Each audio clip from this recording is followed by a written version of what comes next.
ഉമ്മുൽ മുഅ്മിനീൻ ആയിഷ ഉമ്മ റളിയല്ലാഹു അൻഹ ചോദ്യം കേട്ട് കരഞ്ഞുപോയി. വക്കാലത്ത് എന്നിട്ട് മഹദി പറയുകയാണ്, എൻ്റെ പ്രിയപ്പെട്ട ഭർത്താക്കന്മാരെ, പ്രിയപ്പെട്ട ഭാര്യമാരെ, നിങ്ങളൊക്കെ കേൾക്കുക.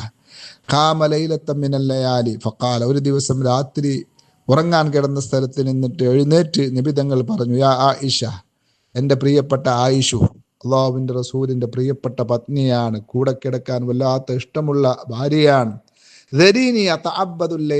റബ്ബി, ഇന്ന് എനിക്ക് അള്ളാഹുവിന് വേണ്ടി ഇബാദത്തിൽ മുഴുകാൻ പൂർണ്ണ സമയവും നിങ്ങൾ വിട്ടുതരുമോ? വല്ലാത്തൊരു ചോദ്യമാണിത്. 2 റക്അത്ത് തഹജ്ജുദ് നിസ്കരിക്കാനല്ല, എത്രയോ സമയം കഴിച്ചു കൂട്ടാൻ. ഖാലത്ത് ഖുൽതു വല്ലാഹി ഇന്നി ഉഹിബ്ബു ഖുർബക വ ഉഹിബ്ബു മാ യസുറുക. പ്രിയപ്പെട്ട ഹബീബായ നബിയെ, അങ്ങന്റെ ചാരത്തുണ്ടാകുന്ന എനിക്ക് വല്ലാത്ത ഇഷ്ടമാണ്. അങ്ങയോടൊപ്പമുള്ള ഈ കിടത്ത് അല്ലെങ്കിൽ കിടക്കൽ വല്ലാത്ത ഇഷ്ടമുള്ളതാണ്. എന്നാലോ അങ്ങേക്ക് ഇഷ്ടമുള്ളത് നിസ്കരിക്കുകയാണെങ്കിൽ അതെനിക്കും ഇഷ്ടമാണ്, എനിക്ക് സന്തോഷമാണ്. അങ്ങയുടെ താല്പര്യത്തിന് അനുസരിക്കുക എന്നത് എനിക്ക് വല്ലാത്ത ഇഷ്ടമാണ്. രണ്ടും എനിക്ക് ഇഷ്ടമാണ് എന്നർത്ഥം. കാലത്ത് എന്നിട്ട് മഹദി പറയാൻ, ഫഖാമ ഫതതഹറ ثم قام يصلي فلم يزل يبكي حتى بل هجره. ബഹുമാനപ്പെട്ട നബി സല്ലല്ലാഹു അലൈഹി വസല്ലമ തങ്ങൾ വുളൂ ചെയ്ത് നിസ്കാരം തുടങ്ങി. അങ്ങനെ നിസ്കാരത്തിൽ കണ്ണുനീരൊലിപ്പിക്കുകയാണ്.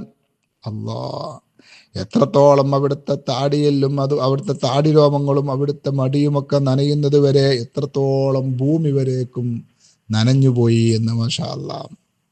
അങ്ങനെ ബിലാൽ റളിയല്ലാഹു അൻഹു സുബഹി ബാങ്ക് വിളിക്കാൻ വന്നപ്പോൾ ഫലമ്മാ റആഹു യബ്കി, ബഹുമാനപ്പെട്ട നബി തങ്ങൾ കരയുന്നത് കണ്ടപ്പോൾ, ഖാല യാ റസൂലല്ലാഹ് തബ്കി വഖദ് ഗഫറല്ലാഹു ലക മാ തഖദ്ദമ മിൻ ദംബിക വമാ തഅഖറ.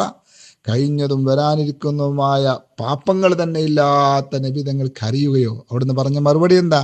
അഫല അകൂനു അബ്ദൻ ശകൂറ, എൻ്റെ ബിലാലെ, ഞാനൊരു നന്ദിയുള്ള അടിമയാവേണ്ടേ?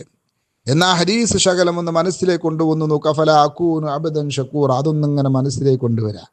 ഈ ചോദ്യം നാം നമ്മോട് ചോദിക്കുക. അഫല അകൂനു അബ്ദൻ ശകൂറ, നമുക്ക് അല്ലാഹു തന്ന എണ്ണി തീർക്കാൻ കഴിയാത്ത അനുഗ്രഹങ്ങൾക്ക് ആനുപാതികമായി നാം നന്ദി ചെയ്യാറുണ്ടോ? നാം എന്നെങ്കിലും നമ്മിലും നമ്മുടെ മാതാപിതാക്കളിലും ഭാര്യമക്കളിലും ജീവിതത്തിലും വീട്ടിലും ജോലിയിലുമൊക്കെയുള്ള അല്ലാഹുവിൻ്റെ കാരുണ്യവും അനുഗ്രഹവും നിഅമത്തും എന്നെങ്കിലും നാം എണ്ണി നോക്കിയിട്ടുണ്ടോ? മുസ്ലിമായി ജനിക്കാൻ ഭാഗ്യം ലഭിച്ചത്, ശരീരത്തിലും കുടുംബത്തിനും മക്കൾക്കുമുള്ള ദേഹസുഖങ്ങൾ, പറയത്തക്ക ടെൻഷനില്ലാത്ത ജീവിതം, നല്ല ജോലി, നല്ല വീട്, നല്ല വാഹനം തുടങ്ങിയ സൗകര്യങ്ങൾ, ഓരോ അവയവങ്ങളുടെയും സുഗമമായ പ്രവർത്തനങ്ങൾ തുടങ്ങി നിരവധി എണ്ണിയായി തീരാത്ത നിഅമത്തുകൾ നമുക്കുണ്ട്. അവയെക്കുറിച്ച് നാം ആലോചിക്കുകയോ സന്തോഷിക്കുകയോ നന്ദി പറയുകയോ ചെയ്യാറില്ല.